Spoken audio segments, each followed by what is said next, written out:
Fala, meu povo! Tudo bem com vocês? Estamos de volta aqui no Teologia para Doido, canal onde nós trazemos aqui informações maravilhosas para você dentro do campo da teologia, mas também das informações aqui no campo social também e especulativos, né? Trazemos várias coisas aqui para você, essas notícias que traz bastante aguçamento aí a nossa aos nossos interesses, né? Então hoje eu tenho algo para falar aqui para vocês e é um assunto aí que está bem forte na mídia, tá muita gente comentando e a expectativas para a canonização ou a beatificação desse jovem, né?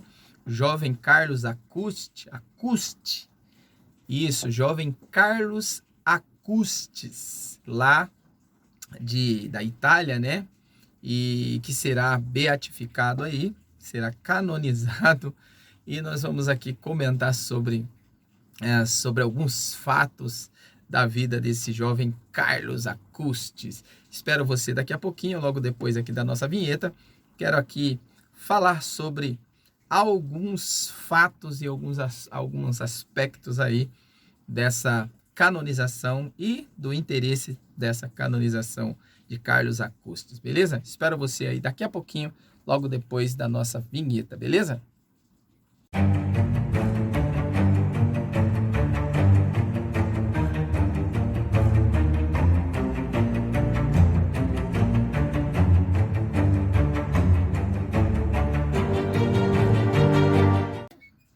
Pronto, estamos de volta. Você assistiu aí a nossa vinheta de abertura, você que chegou até agora, né? Aqui nessa segunda parte aqui do nosso comentário. Eu quero agradecer você que tem estado conosco, que tem participado aqui desse canal. Não se esqueça, gente, você que está nos acompanhando, você que está gostando aí dos nossos comentários, das nossas notícias que nós estamos trazendo aqui para você. Gostaria de te convidar, você que ainda não se inscreveu, que está em dúvida, que está nos acompanhando, que está gostando ou que está ainda em dúvida, quero te convidar para deixar aí seu joinha. Se você chegou até aqui é porque você gostou do comentário. Então eu quero pedir para você deixar o seu joinha, claro, se isso te agradar, você deixar o joinha aí para nós, para nos ajudar, deixando também aí a sua participação. Participe, gente, é maravilhoso quando a gente participa, comenta, ainda que seja um comentário, você não precisa concordar comigo em tudo, mas deixa o seu comentário aí, mesmo que você queira discordar de mim, mas pode deixar o seu comentário que nós vamos estar respondendo sem dúvida. Só peço para você não me xingar, tá bom? Porque não estou aqui para ofender ninguém, estamos aqui para fazer os nossos comentários, assim como muitos fazem comentário a respeito da nossa fé, da nossa crença, da nossa igreja, da nossa religião. Nós também temos aqui por direito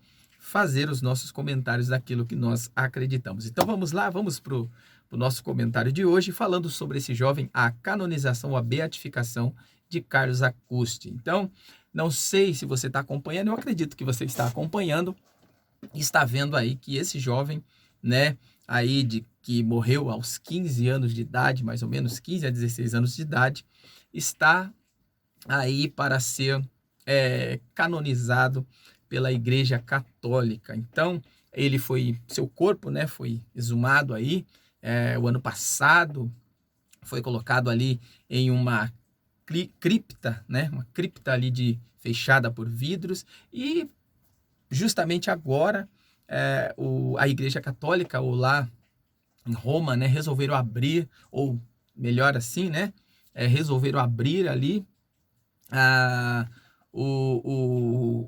ali aquela cripta onde estava aquele jovem, e justamente eles mostraram ali uma imagem que o jovem estava incorrupto. Nós vamos falar sobre isso, mas antes de eu entrar aqui nesse assunto, falar aqui sobre um pouquinho, rapidamente aqui sobre a biografia, quero ser bem breve nesse comentário, aqui sobre a biografia desse jovem, né? Desse jovem rapaz aí que morreu prematuro com uma doença bem agressiva leucemia agressiva, que acho que acho que mais de um mês, ou um mês de doença, ele acabou vindo ao óbito, porque uma doença bastante agressiva tirou a vida prematura aí desse rapaz aí, que provavelmente teria uma vida bastante longa, bastante produtiva, mas acabou sendo tirado, sendo levado prematuramente ali por essa doença tão agressiva. Mas vamos lá, vamos aqui rapidamente, eu quero ler para você um texto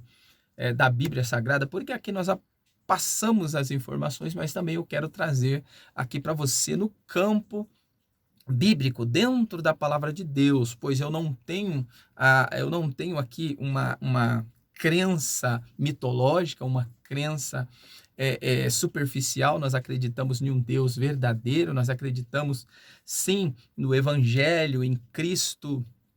E acreditamos também que existe um princípio da igreja, só que nós não adoramos, né? Nós não somos adoradores da própria instituição humana, nós adoramos a Deus. Mas eu quero deixar um comentário aqui para vocês, aqui na Bíblia Sagrada, em 1 Pedro capítulo 1, verso 15 e 16. Se você tem sua Bíblia, em 1 a Pedro, primeira carta do apóstolo Pedro, capítulo 1, verso 15 e 16, diz assim, ó: mas como é santo aquele que vos chamou, sede-vos também santo em toda a vossa maneira de viver. Então, olha só o que o apóstolo Pedro tem para nos dizer a respeito disso.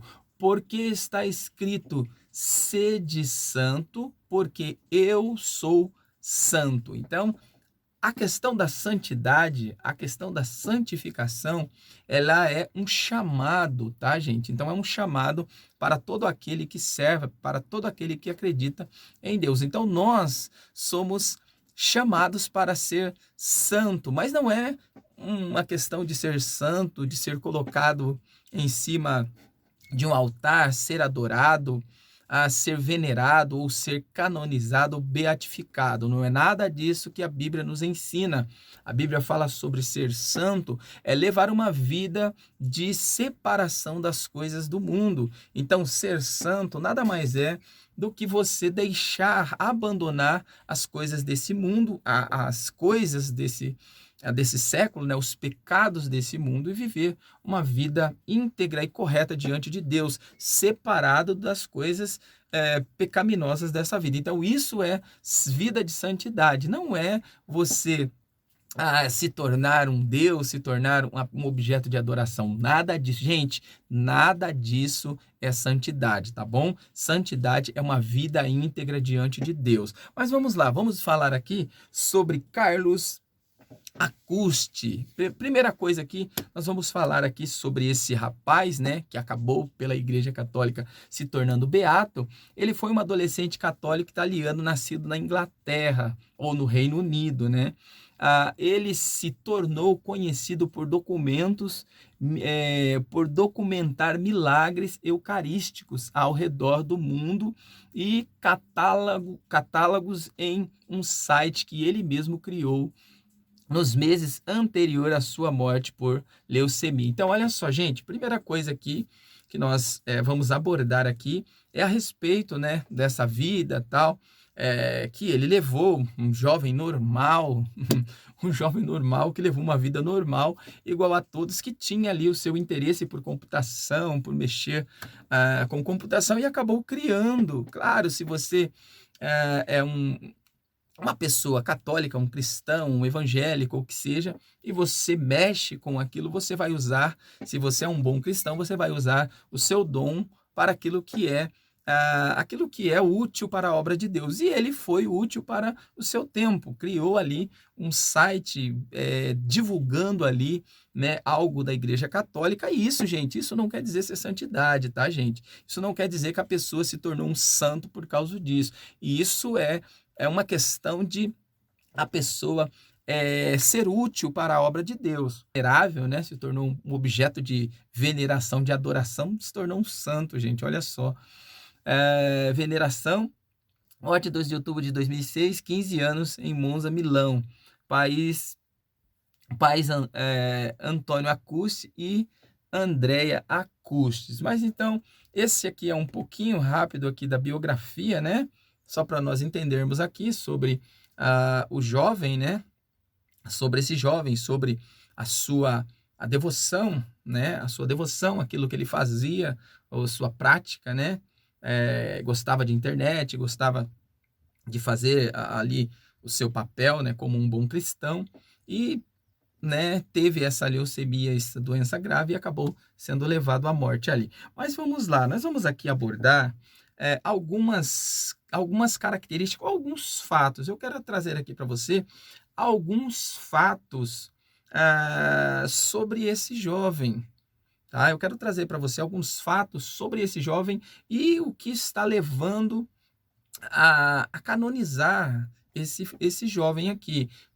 Talvez você não vai entender o porquê nós estamos colocando isso. É lógico que aqui nós estamos fazendo algo. Aqui não é para defamar ou para caluniar ninguém, é simplesmente para trazer as informações a qual nós estamos observando, investigando e observando aqui os fatos e trazendo aqui para vocês os fatos dentro daquilo que nós estamos vendo aqui. Então, em primeiro lugar, né? Em primeiro lugar, nós já falamos aqui sobre a biografia desse jovem. Ele era um jovem normal, igual a todos, né? Que tinha todas as características aí de uma criança que era normal, não tinha nada assim de que dizer que, nossa, como ele era especial. Claro que tinha, né, como uma criança normal, gostava de internet, estava assistindo um documentário, vi sua prática normal, gostava de futebol, de videogame e tal, de nadar, disso e aquilo. Gostava de todas essas coisas que uma criança gosta, que uma criança normal gosta. E ele teve uma vida de cristão, tá? Como uma criança de 12 anos, segundo as informações, ele começa a despertar o seu desejo para a igreja aos 12 anos de idade. Só que nós vamos ver que dentro desse período aqui, nós vamos ver que pessoas influenciadoras acabaram influenciando esse jovem, levando ele a prática, né, do catolicismo, que foi a sua babá, né, que segundo as informações aqui, que a sua babá polonesa que acabou incentivando ou até mesmo levando esse jovem ao catolicismo. E ele acabou entrando aí para o catolicismo com a influência da sua babá e depois, a posteriori, né, com a influência da sua mãe e do seu pai também. Então, ele era levado para a igreja através da sua família, através da sua babá, através da sua família. Então, isso é algo normal. A Bíblia diz: ensina o jovem, o mancebo, no caminho que ele se deve andar, para quando ele crescer, ele não se desviar dele. Então, o primeiro ponto aqui, nós vimos, né, de um jovem normal, né, de um jovem normal, de uma criança normal que foi induzido, levado a uma religião. Isso é fato, isso é normal. Segundo ponto aqui, Carlos Acúcio foi influenciado por sua babá e familiares, como nós já falamos aqui, né, em segundo ponto, que ele foi influenciado, como todos aí filhos, né, de cristãos, de católicos, de umbandista, de budista e tal, é influenciado até a sua idade pelos seus familiares, pelos seus que rodeiam e logo depois da sua maioridade, que ele se torna responsável por si, ele acaba decidindo aquilo que ele quer fazer, se ele quer permanecer naquela religião ou se ele quer seguir outros caminhos. Então, isso, gente, isso é um fato. Nós temos como pais, nós temos a autoridade sobre a vida dos filhos enquanto eles são crianças. Depois que ele pega uma certa idade, aí eles seguem a sua trajetória. Então, ele era ainda influenciado. Com 14, 15 anos de idade, ele ainda estava debaixo da autoridade dos seus pais. Então, ele ainda não tinha uma decisão do que ele queria ser, do que ele queria fazer. Então, ele ainda era influenciado, ele era levado e influenciado pela sua família. Terceiro aqui, gente, olha só, o outro ponto aqui que eu quero dizer aqui. A Igreja Católica está se aproveitando, gente, olha só, nós vamos ver sobre isso, do momento para beatificar o garoto. Então, a primeira coisa que nós estamos vendo aqui é que a Igreja está se aproveitando desse momento, né? Nós vamos falar sobre aqui rapidinho, sobre o que está acontecendo dentro da Igreja Católica, muitos escândalos, muitos muitas coisas ruins que vêm acontecendo durante durante alguns anos aí, vamos dizer assim, dos 10 anos para cá, mas agora mais recente, né, uns 4, 5 anos para cá, nós temos visto aqui muitas coisas acontecendo e muitas pessoas acabando deixando ali a Igreja Católica por causa desses fatos ruins que estão acontecendo aí, pedofilia, desvio de dinheiro, envolvimento com partidos corruptos, né? Muitas coisas acontecendo e muitas pessoas deixando aí a Igreja Católica, indo para outras religiões. Então, a Igreja está se aproveitando desse momento, né? Para tornar aqui esse jovem um beato, né? E para trazer ali um conforto e um alívio para aqueles que estão abandonando, para ver que ainda está aparecendo santo na Igreja Católica. Então, cuidado com isso daí, tá, gente? Quarto ponto aqui. A Igreja está desejando que o corpo do garoto, que o garoto que o corpo do garoto de 14 anos estava intacto, né? Que a igreja ela colocou, né? Mas assim, melhor dizendo, a igreja ela colocou aí para todos verem na mídia que o corpo do jovem, desse jovem de 15 anos, está intacto. Para quê? Para que ele se torne um beato. Então, segundo as informações, eles precisam desse milagre, né, entre aspas, da natureza, para que esse jovem ele se torne um santo. Por quê? Porque aí caracteriza que ele foi santo, seu corpo intocável, inviolável, seu corpo incorruptível ali. Por 14 anos esse corpo estava debaixo, 13 anos, né?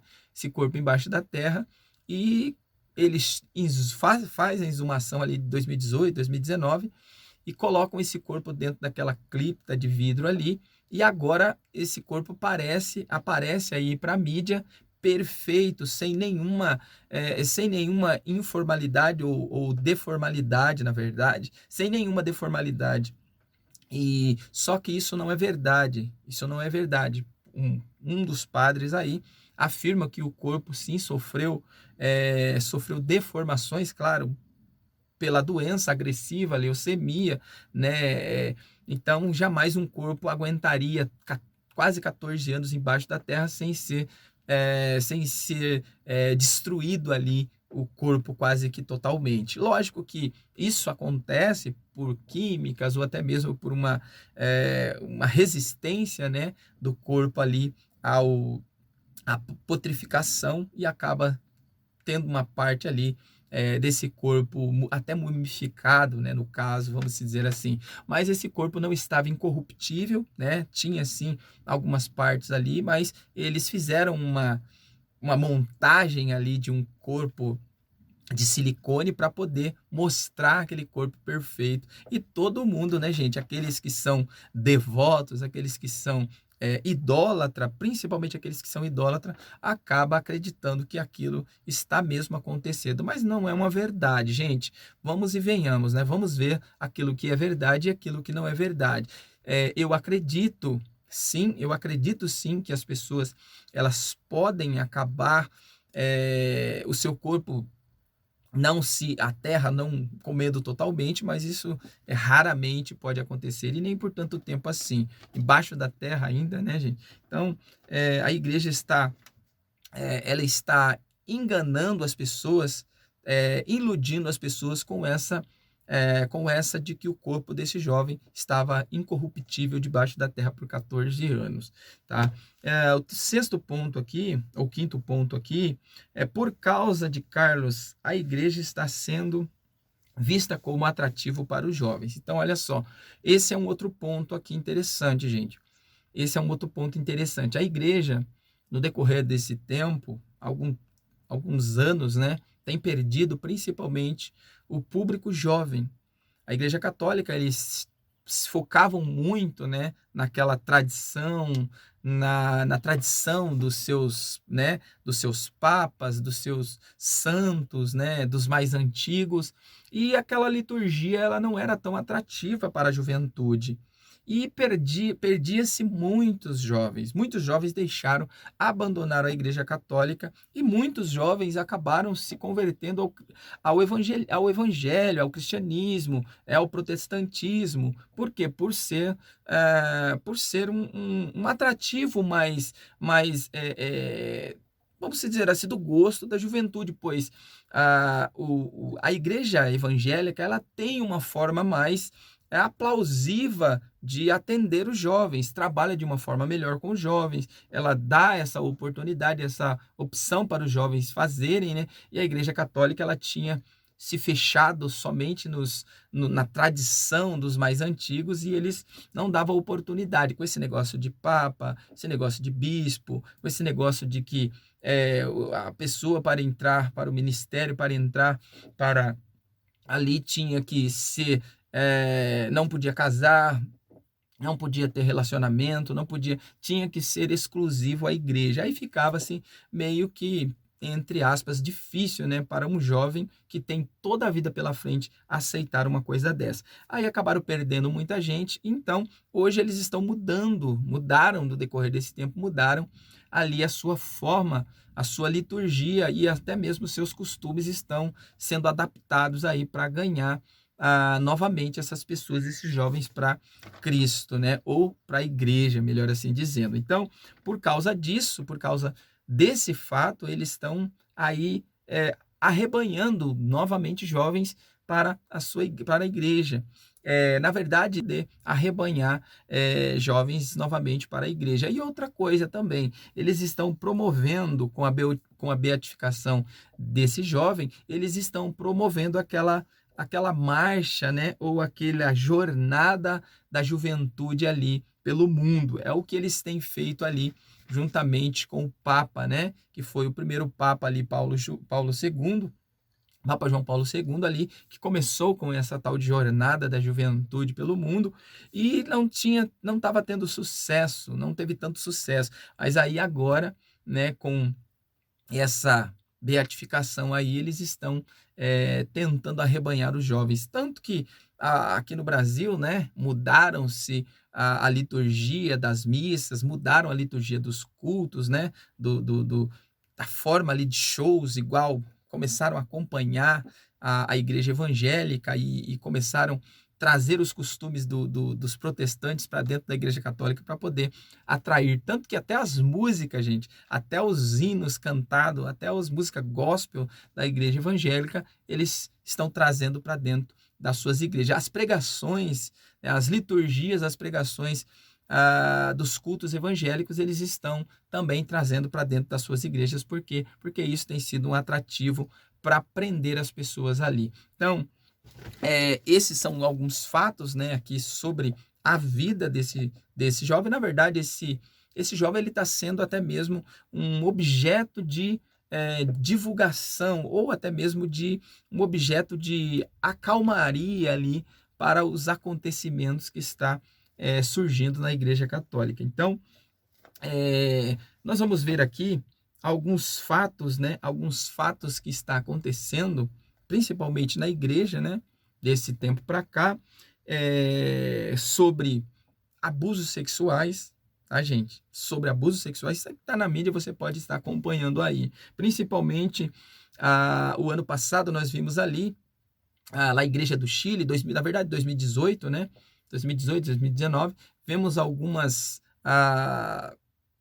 fatos que aconteceu ali na Igreja do Chile, principalmente com abusos sexuais que foram denunciados por algumas pessoas, né, que foram abusadas, jovens, rapazes que hoje, com uma certa idade, fazia 10 anos que estavam sendo abusados, e eles acabaram denunciando principalmente por uma moça que passou-se por um jovem e denunciou essas questões aí. Então, lá no Chile, foi denunciado ali uma chamada confraria dos padres, né, que eles estavam fazendo ali, e muitos abusos sexuais, muita coisa ruim estava acontecendo, eles acabaram denunciando e, né, segundo as informações ali, eles estão caçando 225 casos de abusos sexuais lá na Igreja do Chile, tá? E 111 padres, segundo as informações, foram afastados e, né, não sabe se o que aconteceu na verdade. Mas são fatos aí que nós estamos vendo aí da igreja e essas questões aí, elas traz bastante perda, né? Segundo aqui, escândalos na igreja e desvio de dinheiro, né? Bastante escândalo que está acontecendo, principalmente agora aqui nessa igreja chamada ali de Goiás, a Igreja do Pai Eterno, né? A FIP, Divino Pai Eterno. Terceiro aqui, abuso sexual no interior de São Paulo, um tal de Padre Leandro, né?